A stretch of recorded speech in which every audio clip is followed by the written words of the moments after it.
Hey everybody! I decided to make a video today because I have not made one in a while, and since the time between the last video that I made and now, I've heard quite a few good sermons and speakers and stuff, and I feel like a lot of them revolve kind of around this, the sermons have kind of revolved around the same thing in some way or shape or form, and so I just kind of want to share with you guys because what I've learned is really important and it's really cool, and so.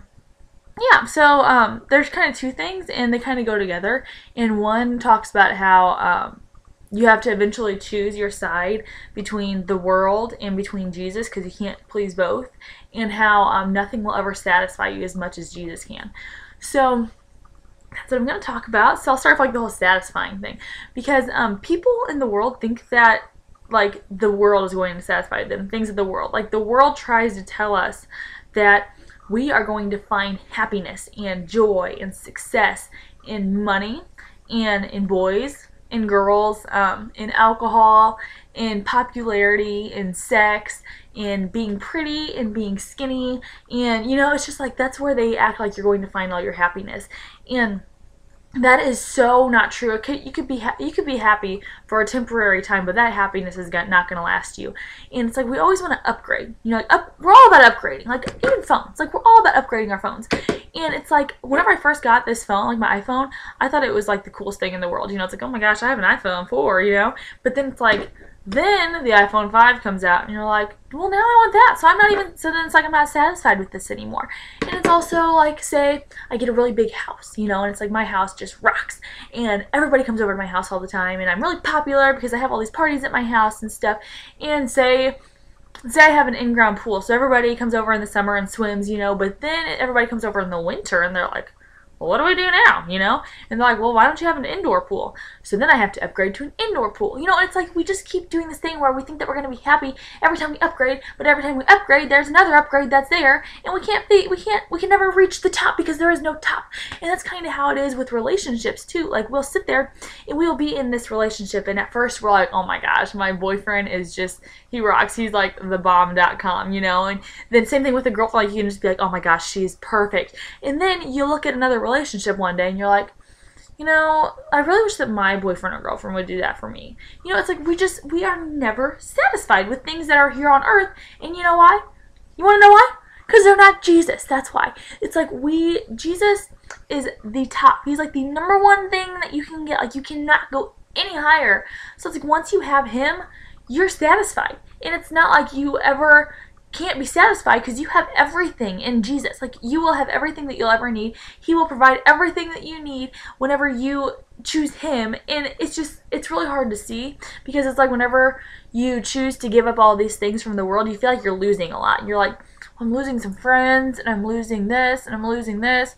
But it's in return, you're gaining everything. You're gaining an eternal Savior. You're gaining eternal happiness, eternal peace, eternal everything. And it's that is what will last. This will last forever, literally forever. Okay, and that kind of comes with choosing the world and Jesus, and that's it's really hard because there's two sides, and you're on one or the other. You can't be in the middle. It's if you are on the world side, you have chosen to submit your life into trying to be happy and trying to get as many boyfriends or girlfriends as you can, and trying to make more money than anybody else, and trying to drink your problems away.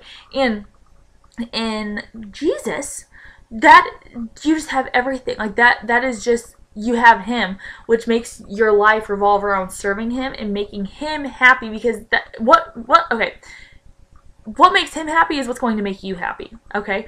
Or making him happy is what's going to make you happy, should I say. And it is just it's hard, because some people sit there in the middle and they're well, I don't know yet, because I'm a teenager, and I'm in college, and so I'm kind of expected to do the whole drinking and sex thing at my age, because it's my fun years, so I can choose Jesus after my college years. And that's not how it works, because it's the longer you sit in the world, the deeper you're getting, and the farther and farther into the world you're getting, and they're just sucking you in even more and more, and then the harder it is to get out. And I'm not saying that like Jesus can't save you if you're really far into the world. You can be as far as you can possibly be into the world, Jesus can still save you. But he's not going, okay, he already wants you. He's chasing you. So, but he's not going to make you come to him. Okay, so I'm saying that once you're way over here, it's harder for you to make that decision and to decide to let go of everything you've like revolved your whole life around, to say, Jesus, come be my savior. It's harder to make that decision because that's your life. That's what you live for, is all these things over here. And so I mean, it's definitely possible, but it's harder. And it's a lot harder. So it's like, as soon as you realize that you are getting more sucked into the world than Jesus, you need to run to Jesus ASAP. Like, get on that. And people think that that's something people get confused, is that they think that if they don't drink or have sex, that they go to church on Sunday, that they are on the Jesus side and that they're cool. You know, like, it's like, okay, well, I'm good. I'm not on the world.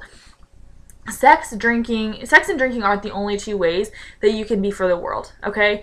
Like, I've mentioned money, and I've mentioned popularity and being skinny. You know, it's like, those are all things that the world is telling you is satisfying, not Jesus. Jesus isn't saying that you have to be 130 pounds in order to be happy, you know?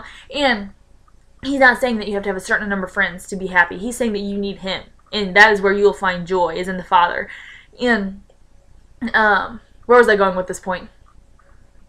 Oh yeah, so just because you go to church on Sundays and you don't drink or party doesn't mean that you're on Jesus' side. You can still be on the world's side if you're chasing those other temporary things. And that's the thing, is that we need to remember that things are so temporary in the world.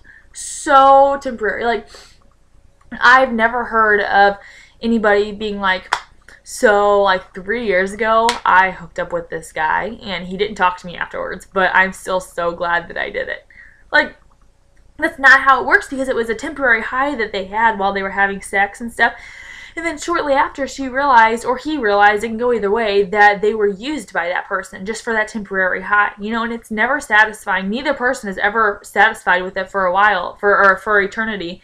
Like, the only way you can find eternal satisfaction is through Jesus, and through Jesus alone.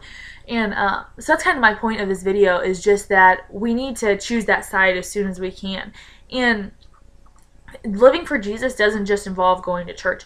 You can go to church and still be for the world, like I said. Like, so don't just think that because you're going to church means that you're on Jesus' side. You have to take up your cross daily and follow him, and go share his word with everybody. Go share the good news with people. Go further his kingdom, and just show him that you love him. Obey him. And this is not even a point that I was going to try to make in this video, but something that people think is that by giving up the earthly things, that you're giving into a set of rules. Like, that's like, okay, well, now I have to live under all of these rules, and I can't drink, I can't have sex, I can't gossip, I can't do this, I can't do that, you know? And it's like, that's not how it works.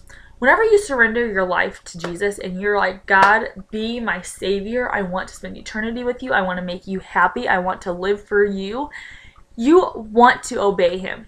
You want to please him. You want to do those things. It's like, whenever I get invited to a party or something and I don't go, it's not like, oh my gosh, I have to follow what Jesus said and I can't go to a party and I can't get drunk. You know, it's like, why the heck would I want to go to a party and make people think that I'm not a Christian, instead of glorifying my Father and making people want to come to him? It's like, you just think about things in a completely different way. So don't not choose Jesus in the fear of having to give up these things, because you won't want to do them. You will find happiness in better things, I promise you. And hey, that actually I wasn't planning on saying all that, but it kind of went along with my point, I guess. So that's just about my point. I think that 9 minutes and 13 seconds is about long enough for this video.